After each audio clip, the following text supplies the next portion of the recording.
Samba Entertainment. Simtelake yauya mondoro ikuru yepamutsi insiba yanodisitandi chinji sikana naye nintwo rangu patani gavara dambura musungo ndakingsi ndinonsikele boys wainini tamatano vanovara vanoswa sindati vanosowa ndati vanofara vane mweya vekudava enda vaona vane moyo waparo vanovara vanoswa asi ndati ndikasuwa ndati vanofara vane mweya vekudo ende vane moyo mufunge vaparo chavanofara ndichitambudzika ende mufunge ndichikwira ndati ndekutsika upenyu hwangu huchiita ndati kunge siso bati ndozviziva zvichaita ndongoisa mwari ndinoti jesu mufunge muriko ndini wai yenyu ai ndauyazve ai ndiri kukumbira mufunge chakanaka negodo ravo wachaona hora pandoimba nongoti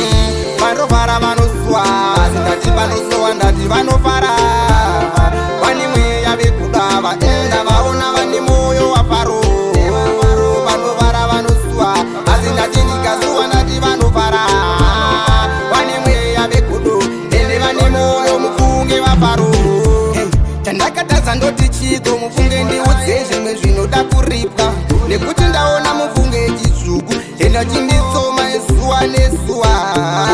hai chingatinomuka tese tichienda ndati kunoshanda tingori tese zuva racho ingava netovoona tese namo ndati tichitamba hora ndati tiri tese asi vanovara vanoswa asi ndati vanosowa ndati vanofara vane mweya vekudava enda vaona vane moyo waparo vanovara vanoswa asi ndati ndikasuwa ndati vanofara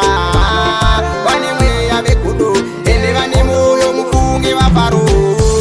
chavanofara ndichitambudzika ende mufunge ndichikwira ndati ndekutsika upenyu hwangu huchiita ndati kunge siso bati ndozviziva zvichaita ndongoisa mwari ndinoti jesu mufunge muriko ndini wai yenyu ai ndauyazve ai ndiri kukumbira mufunge chakanaka negodo ravo wachaona hora pandoimba nongoti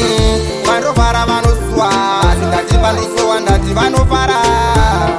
vane mweya vekudava enda vaona vane moyo waparo vanovara vanoswa asi ndati ndikasuwa ndati vanofara vane mweya vekudo ende vane moyo mufunge vaparo chandakatadza ndoti chiko mufunge ndiudze zvimwe zvinoda kuripwa nekuti ndaona mufunge chitsvuku enda chindi